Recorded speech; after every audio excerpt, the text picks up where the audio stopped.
Boy, that's a good looking clack right there. I like the t-shirt. Trophy husband. Harvard Law. Just kidding. But it's funny. It is. So, Is that like a do only people that attend Harvard Law get Harvard Law t-shirts? I mean, anyone can buy one, right? well, I don't know. I only found the ones that said just kidding. Oh. My internet might be filtered. I don't know. Yeah. Have to ask an attorney. Yeah. Yeah. They probably yeah. charge us for that. No, Yeah. I had a good friend of mine who's an attorney, but he'll slap a bill on you in a heartbeat. I mean, Dude, we were at lunch. business is business, man. Yeah. Needs a tax write-off, too. So, yeah. Yeah. Oh. All right. How about I'll buy lunch? No, just kidding. Welcome back. That's a lot of text messages you got there. I have To episode yeah. 11 of, well, not welcome back to episode 11. Yes. Welcome back to the regular dad podcast. This is, episode 11. which is a part 2. Part 2 about the problem with raising kids in church. There's no shortage of problems. Don't get mad at me. Yeah. Stick with us and hear. Yes. Okay. Yes. So part 2, I just wanted to give some, or offer. Right. Offer. We are some offering. practical advice for raising kids in an evangelical Christian environment. Yes. I feel like I have to specify that. Maybe Yes. I don't, but so my primary concern, going back to episode 1, is sort of the kids who really buy into the religious structure. Because if you've got, I'm not really going to address, even though I think some of these things will help with kids who aren't really interested. Right. You know, I guess I'm fortunate in that both of my boys have plugged in and are interested in the things of Jesus. Right. But I think while I think some of these things would help with that, they're not necessarily from that perspective. They're sort of more from the perspective of a dad who is raising kids who are interested and plugged in. Does that make sense? Yeah. So first, know what your kids are being taught. And again, this kind of goes back to the idea that we don't farm the spiritual formation of our kids out to our local fellowship. Right. So by farming out, that implies that you are disengaged. Yes. So you need to be engaged. Either it's the church you attend with your family, and so you know what is taught there. You know what the sort of tenets of that body are. You know the leadership. You're understanding sort of who they are, and you trust them. In addition, cultivate a culture of questioning in your family. Yep. So I know there's like this, I don't know everything about it, but like the rabbinical model, right, of teaching. So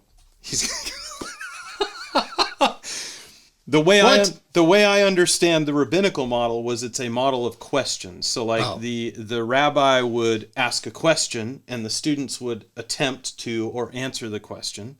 The students would ask questions, the rabbi would answer, there would be a dialogue. Yes.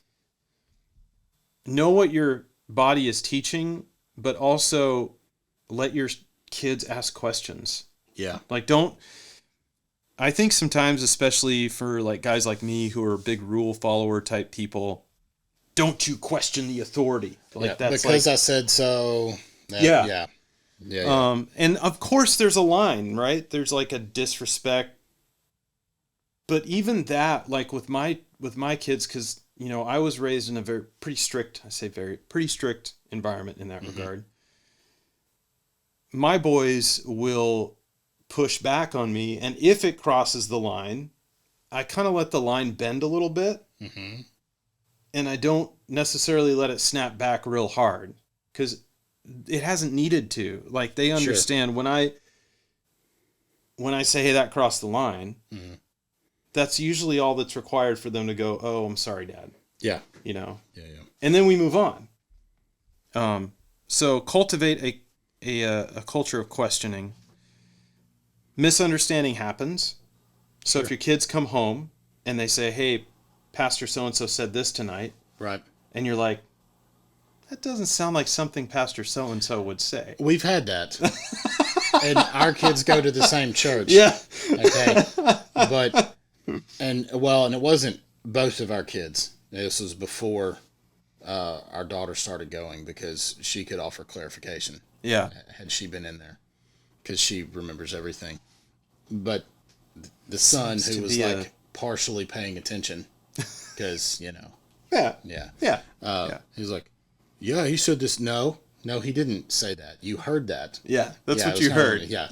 Because we know our youth pastor. Yeah. We trust him. We Yeah. know what he believes, what he teaches, Yeah. So yeah. misunderstanding happens.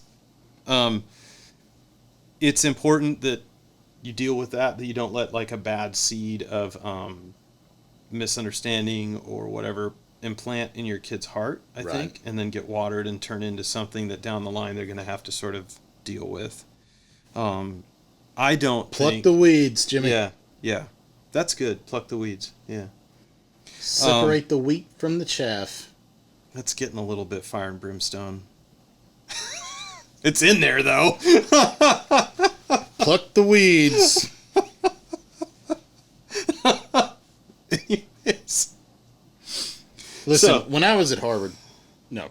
Just kidding. When you were at Harvard Law, just kidding. Yeah. That feels like something that might be like an Adam Sandler movie from the late '90s, like with a sign that says Harvard Law and then it says "Just kidding" or something. Absolutely. Like that. Yeah. It's that. Well, that's probably why I found it funny, because that's my jam. Absolutely. That time frame. Yeah. And Adam Sandler. Yeah. Him and David Spade together. Oh gosh. Old school Saturday Night Live. Yep. Sorry, Mom. Sorry. We didn't have cable growing up, so I never got to watch Saturday Night Live. Sorry, Jimmy. Yeah. Anyways, all right. So, speaking of, don't emphasize performance as a dad. Ooh. So, tell me more, Jimmy. I like that. It's easy for kids who buy into the structure to build a good kids, bad kids worldview. Okay. And I've even seen that, as I've actively had to push against that worldview with my oldest, because he's very much like me. He's like rule follower, like. Oh boy, is he! I love him to death, but he. Yeah, he's like, give me a rule, I'll follow it. Yeah. Which a lot of you probably think is a blessing, and it is in a lot of ways, but it's also just like, dude, chill. Right. Like, so, and here's an aside to this, and not to derail you in any way. No, it's fine. But Dina brings this up commonly when she's talking to other people. Your kids, not your kids, that are the rule followers, that are also highly intelligent. Okay, that's usually a lot of times what you see out of your valedictorian students. Yeah. Because it's I will do this because this is what I have been told to do. And following that roadmap leads to success. And it's fine. But it's also very common for valedictorians who have this great level of intelligence to also have no direction in life, because they don't question anything. There's no one's giving them rules to follow. Right. At some point, they have to take the reins at some point and ride the horse. And so it's not just leading them. Right. So you have, like, I had a guy that worked with me. He was kind of like an intern model, but he was in a very rigorous academic program in high school. Massive preparation, over preparation for college. I mean, it's, most high schools do not have this program. Okay. He went through it, but he was burnt out academically, and he went to college, and it was just like, man, he had already burnt out. Because, I'm done. Yeah. And because it was too young. It was too much. Yeah. He didn't know what his capacities were and his endurance levels were and everything. Yeah. But it was like, I ain't doing that again, because it represented such a large portion of his life, And he kind of hum-hawed around and, and eventually found his way. But I mean, anyway. Yeah, I think you can do the same thing with your kids if you really push performance. Your other son Yeah. questions, he pokes. He does, but even see that's a good example because even with him, he gets discouraged by the success of his brother if the performance is overemphasized. Ah, okay. Does that make sense? Yeah, yeah. So, and it's not just like I'm trying to be very careful with like, hey, your brother did a really good, hey, good job, bro, bro, good job, and then hey, you're also okay. Yes. To the younger one, like Right. that's not cool, like. And you're good too. Yeah, little person. So, what I've done, and what I'm trying to do is to build a nuanced worldview with regard to sort of the rules. Yeah.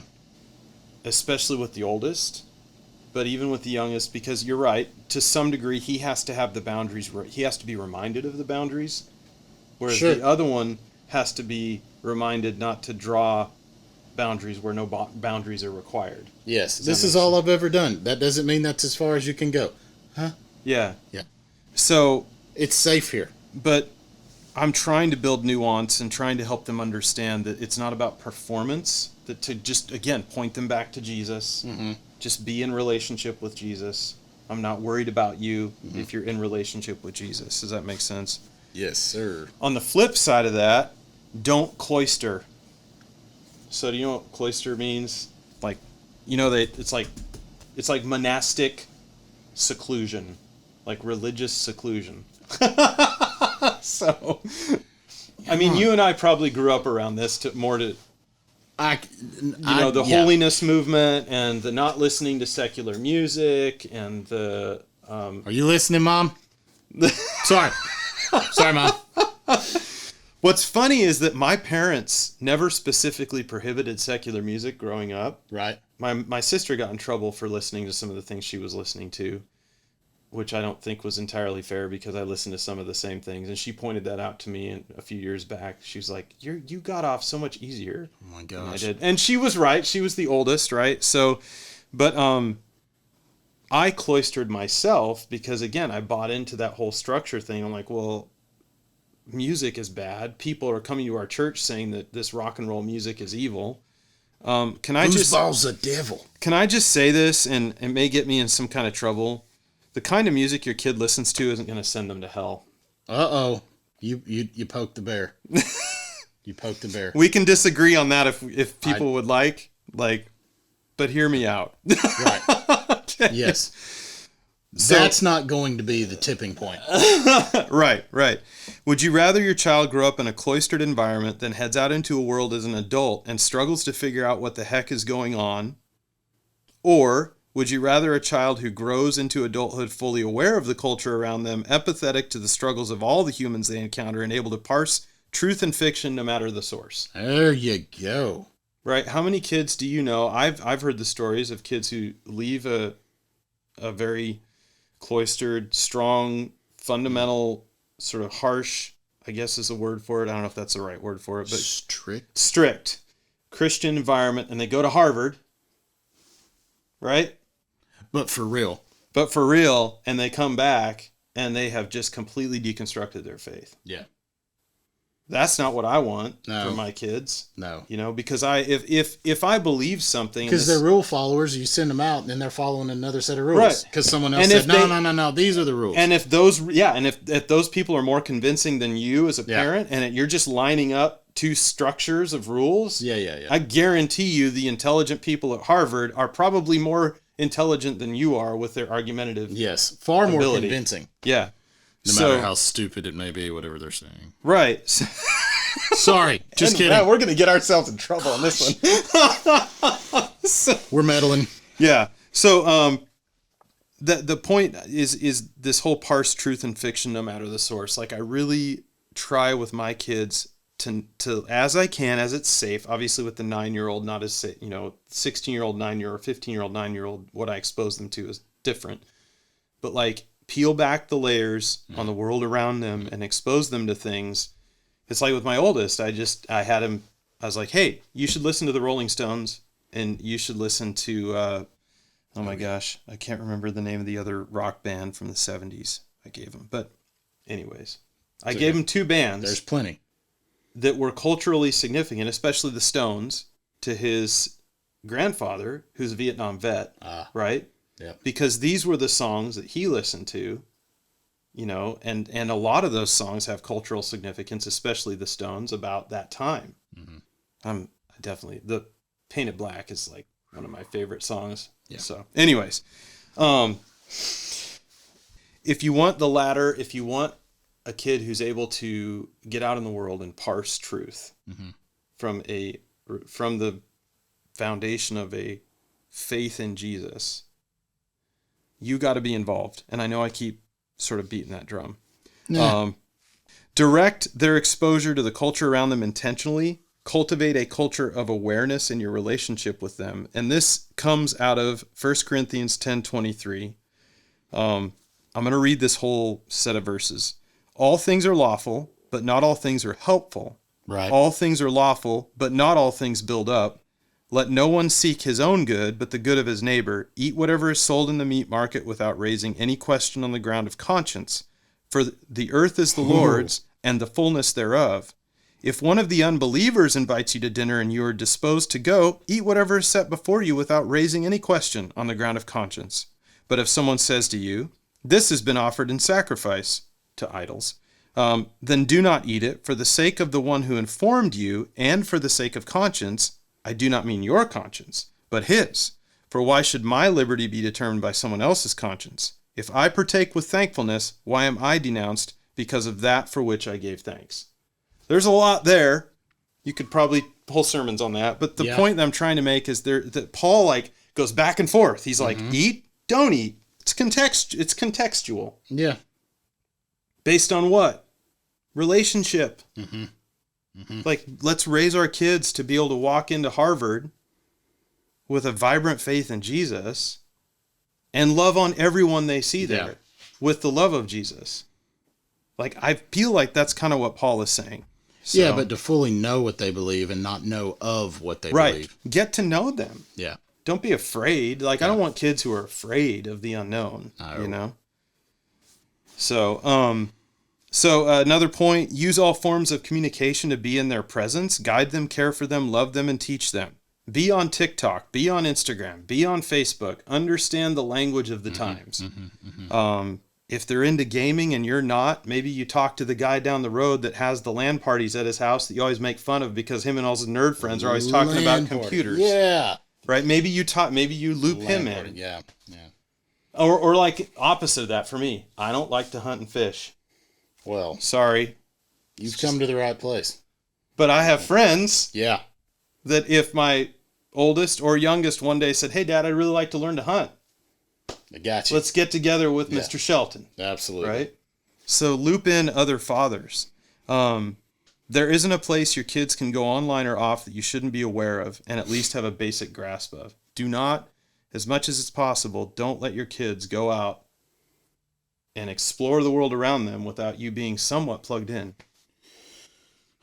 I know that's hard. It's a full-time job. It is. It really is because everyone is connected to everything. So even if you limit the connections that your kids have, if they know other humans, those humans are connected. That's true. Yeah. It's so there's not just for us, it's, hey, don't do this. It's, here's why we don't want you to do this and why. And because when you're exposed to this and then you see this or you think this or that this happens and then, so we have to give an immense amount of education towards it.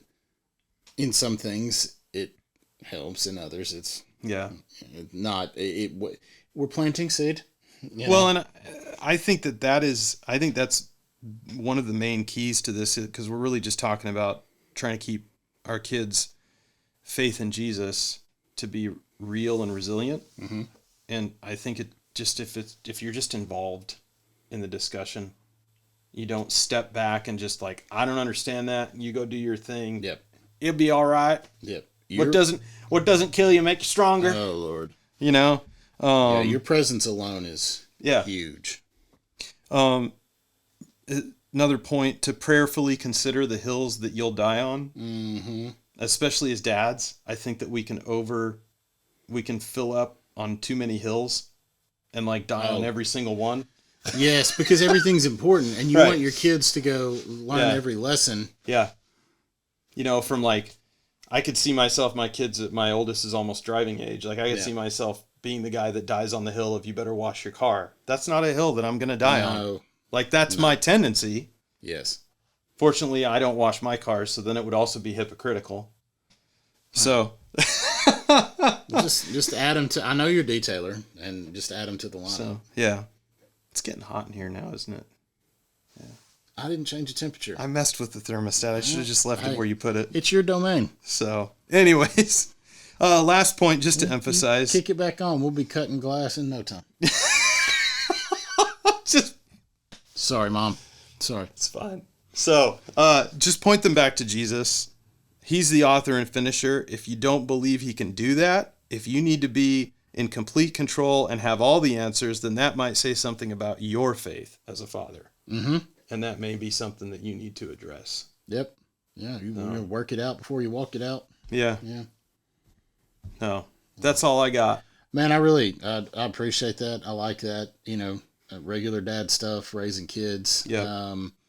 And it's hard. And one of the things that you came out of the gate with, is that we can't, abdicate the role that we have as dads. No. In our kids' life. Like it or not, we can't. It's easy to do when it's uncomfortable or unfamiliar.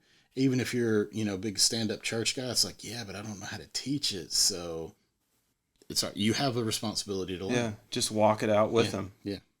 So, yeah, absolutely. But anyway. Yeah. All right. Well, coming up, what episode was this? 11. 11? Yeah. So we're going to have your wife on. Yes. We're going to have some discussions. Yes, we are. It's going to be great. He knows what's coming, and I'm going to have to endure. But I'm very willing. But yeah, so catch us for that. It's going to be at least one episode, maybe two. Mm-hmm. So we're looking forward to that.